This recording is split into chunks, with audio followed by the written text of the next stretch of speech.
Hi, this is Robin Hood of Sherwood Forest by Ann McGovern, Chapter 7, How Robin Hood Meets Friar Tuck. After the triumphant shooting match, Robin Hood bade his men stay safely within the leafy walls of Sherwood Forest. Warning news had reached the glade. The sheriff had doubled the number of his men at arms, for doubled also was his determination to capture Robin Hood and any of his men. Until time should cool the sheriff's rage, Robin Hood had no wish to cross his path. And so fall passed into winter, and after many months the spring flowers bloomed again in Sherwood Forest. The days grew longer and warmed into summer. Meanwhile, the men tarried in the greenwood and played at every sport, feeling their muscles grow harder and their skills become even greater. One day, as he watched Little John's arrow strike the center of a mark 400 feet distant, Robin Hood laughed and shouted, "Hey ho! But there is none to match thee in all of England." "Swallow thy words, good master," Will Stutely said. "I know of another who would turn thy head in amazement. So masterful is he with a bow, a sword, and his mighty fists. If there is such a man alive, gladly would I meet him and test the truth of what thou sayest. Tell me, who is this marvel, and where doth he dwell?" asked Robin. "He is a friar, and ye can find him at Fountain Abbey. But be wary," warned Will, "for his strength is as great as his cunning." "I have long been thinking that we need a friar among us," Robin said, only half in jest. "He will bless our feasts and pray for our enemies and keep us from evil ways." So, without further say, Robin Hood made ready for his departure. Upon his head he placed a steel cap, and at his belt he fastened a stout sword of steel which glistened blue in the sunlight. His cloak of Lincoln green hid a fine coat of chain mail. "Take the silver horn, good master," said Will, "for Fountain Abbey is not far distant, and we can run to thy aid if need be." Robin laughed to see Will's troubled face. "You would think this friar more dangerous than 5 sheriffs of Nottingham." None the less, he took the horn. The way led him through shaded dells and broad pastures.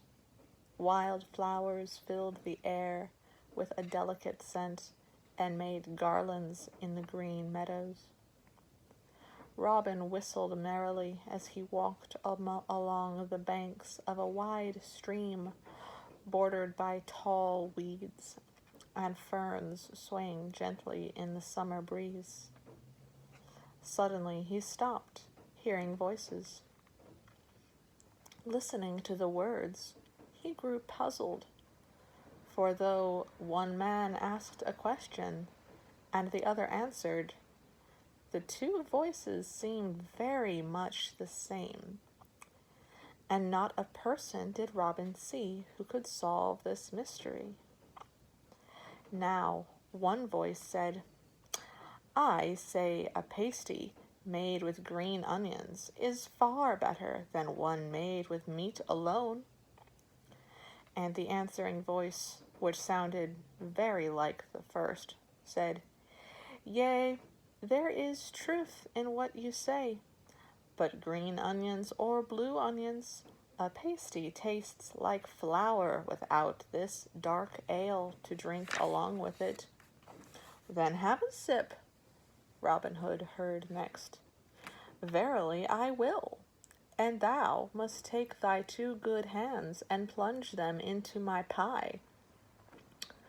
Then there followed a time of silence. They must be sharing a feast, thought Robin, and his mouth began to water, for it was many an hour since he had last dined. At that moment, a strong gust of wind caused the weeds on the bank to bow low, and what Robin saw made him laugh out loud. For there was one man, and one man only, with a pasty in one hand, ale in the other. To Robin's eyes, he was a merry sight. He was shaped more like a barrel than a man. A loose brown cloak, made of the rough stuff that friars wear, covered his round frame. His head was round as well, with 2 chins that bobbled up and down as he gobbled his pasty. The top of his head was as smooth and bare as an egg, and fringed all around with a ring of curly brown hair. The stars in the sky did not twinkle as brightly as his blue eyes. But for all his jolly looks, Robin soon saw that the merry friar was as strong as any man in the outlaw band. His arms were as thick as hams, his shoulders could easily hold a bull, and his hands were twice the size of Robin Hood's own. Now the friar's large hands were busy grabbing large pieces of the delicious pasty before him. "Good holy man," Robin called to him, "a moment before thou wert speaking to the wind and bidding an invisible friend to share thy feast. Now I stand before thee, a mortal, and better company than the empty air. So share the remains of thy pasty with me, for in truth I am a hungry man." No sooner did Robin Hood utter his first words than the friar jumped to his feet, clapped his steel helmet upon his head, and drew out a sword that was as long and as sharp as the weapon Robin himself carried. "What manner of man art thou to spy upon me at my dinner?" asked the friar. "Only a traveler seeking adventure on the other side of this stream, and wishing a bite of pasty in the noonday sun," answered Robin. "If it's travel thou wish, one kick of my leg will send thee far. Now be gone, before I finish this last morsel." Robin's hunger grew as the last bit of pasty vanished, and so grew his anger. "By all that is holy," he sputtered in rage, "dost thou, who calls thyself one of God's servants, refuse a hungry man a bite of dinner? Methinks thou art but a false friar, and truly thou art a scoundrel." "Ah," said the friar thoughtfully, "I see why thou dost think thus. But if truth be known, the pasty thou didst see me devour was my first bite of food in 2 days. For I have been fasting in the Lord's name for 48 hours, and I could swallow 20 more of the same. If thy manner had not been so bold, nor my need for food so great, gladly would I have shared with thee." Then did Robin's eyes gleam as he thought of a way to test this stranger's charity. "Seeing that thou hast not shared thy worldly goods, perhaps thou can aid me in another way. My business takes me across this stream, and surely thou canst see that the clothes I wear are not fit for wetting. Wilt thou lend me thy strong back, and carry me across?" "What?" roared the friar. "Here I am, older in years and higher in God's favor than the likes of you, and you dare to ask me to—" Then the friar's eyes twinkled brighter than ever, and his voice changed from the roar of a lion to the gentle purring of a cat. I am but a humble friar, and so I am humbly at thy service. Not only will I carry thy whole self upon my back, but I will bear the weight of thy good sword as well. Here, let me have thy weapon, and thou shalt cross as light as air." "Good man," cried Robin, "thou art worthy of the frock." And he unbuckled his sharp sword and gave it to the friar. The friar bent his broad back, and Robin clambered aboard, and so they set forth into the stream, the friar saying naught, as the cold water swirled about his legs.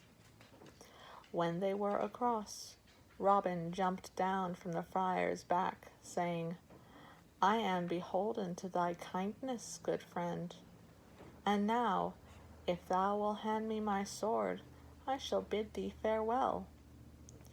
"Farewell indeed," cried the friar. "No need for farewells. Fair play is what I want from thee." And he tilted his round, jolly face and slowly winked an eye. "Now, thou sayest that thine affairs must be tended to in haste," said the friar, "but do not think of my business, which is of a holy nature, and on the other side of the stream as well. I must get back from whence I came, and since there is no one here but thee to carry me back, and since by some odd fate I hold 2 swords in my hand, and thou holdest none, I have no doubt that my bidding shall be done." "A fox would wear thy holy frock with better grace than thee," cried Robin, his temper rising once more. Then, seeing that harsh words fell into seemingly empty ears, Robin tried sweet words, but the friar stood firm, and there was nothing for Robin to do but bend his back. Just before he stepped into the stream, however, he asked for his sword, saying, "Thou art enough of a load without 10 pounds of steel to add to the weight on my back." "Ah, does the babe desire his toy?" said the friar with a mocking grin. He returned Robin's sword and climbed upon Robin's back. Now, the friar was far heavier for Robin than Robin had been for the friar. Moreover, the friar rode him as he would a horse, thrusting his large feet into Robin's sides, urging him to go faster. But the going was slow for Robin. Not only was his burden great, but the stream was strange to him. Slowly he made his way, stumbling and tripping over stones and stepping into sudden holes. When they reached the middle, Robin stopped and cried to the friar, pretending for a moment of rest. In truth, he used that moment to work loose the friar's swords from its fastenings. The friar, heartily laughing at his prank upon Robin, neither saw nor felt what was being done. So by the time they reached the bank and the friar leapt down, Robin Hood was holding the friar's sword in one hand and his own in the other. "Now," Robin spoke in glee, "what dost thou say of fate, holy man? The very fate thou spoke of before now seems to have put 2 good swords into my hands. So bend thy back, and carry me across, for my hands are nervous, and they itch to make holes in thee if thou refuse my request. Full of holiness I am, said the friar, and wish to remain so, not full of holes, I vow. And seeing that fate has now moved to thy side, I will indeed do thy bidding. But if thou hast 1 ounce of trust left, give me my sword. I promise not to use it except to save my life. So gleeful was Robin to have tricked the friar this time that he gave the sword to its owner without further say. Once more, Friar Tuck gathered up his robes and took Robin upon his back. On they went, the friar waiting in silence and Robin laughing with every step. When they reached the middle of the stream where the water was deepest, the friar suddenly gave a mighty thrust of his shoulders, and Robin shot off his back. Down into the water he fell with a great splash. Hot spirits need a cooling off, cried the friar, full of pleasure at his prank. He turned and waded to the shore, leaving Robin to splash and sputter in the cold stream. The sight of the friar shaking with laughter made Robin as mad as a bull stung by 100 hornets. "Villain!" shouted Robin, "what little hair is left on thy head will be shaved off by this!" And he lunged at the friar with his sword. But the friar stood ready with his weapon, and to Robin's dismay, he saw that the friar also wore a coat of chainmail. Thereupon began a great clash of steel, which sounded as if the skies had turned to thunder. Mighty and long was the battle as their brandished swords met and clattered. So fairly matched were the 2 men that neither did harm to the other. For an hour or more battle waged, each marveling all the while at the other's skill. Finally Robin Hood called out, "Hold! This fighting is useless. As for myself, I must admit that thou art the 2nd best swordsman in all of England." "Good fellow," cried the friar, dropping his sword, "I was about to echo thy words." "One request I ask of thee," said Robin, "and this my last. Give me leave to blow upon my horn 3 blasts." "In truth, that is strange," said the friar, "for I was about to ask thee to let me whistle 3 times. Each looked at the other with doubt, and as each wondered at the other's request. Then Robin blew upon his silver horn 3 times. At the same moment the friar put his fingers to his mouth and whistled 3 times. From one direction came running a score of men in Lincoln green, their arrows ready to fly. From another direction came a dozen giant dogs, growling and baring their fangs. Robin Hood's men took aim and let loose their arrows, but the dogs ran this way and that, dodging the missiles skillfully. Then the beasts ran up to the fallen arrows, picked them up in their teeth, and laid them at the friar's feet. "Call off thy dogs, Friar Tuck," Will Stutely cried, laughing at the scene, "and Robin Hood will call off his men." "Friar Tuck?" exclaimed Robin Hood in amazement. "Art thou truly Friar Tuck?" "Robin Hood?" cried the friar in like tone. "Art thou indeed the famous outlaw?" Then the 2 men came at each other once more, this time not to fight, but to exchange glad embraces. "Had I known thy name, happily would I have shared my pasty in the first place," said Friar Tuck. "It was my hunger that drove me to trickery," laughed Robin. "But now I have found thee, and in truth I was seeking thee. Come away with us to Sherwood Forest. We will build thee a hermitage for thyself and thy dogs, and in turn thou shalt keep us from evil ways, pray for our enemies, and bless our feasts. What say you?" "Aye, I say, and gladly," Friar Tuck said, "for thy name has been known to me for a long time, and now that I know thee, I am in hearty favor of what I know. No worldly possessions have I to keep me here. If I am needed where thou and thy band dwell, then it is there I shall go. And that is how the jolly friar became one of Robin Hood's band. And, dear friends, if you read on, you shall see what part Friar Tuck played in the next adventure of Robin Hood and his bold men. The end.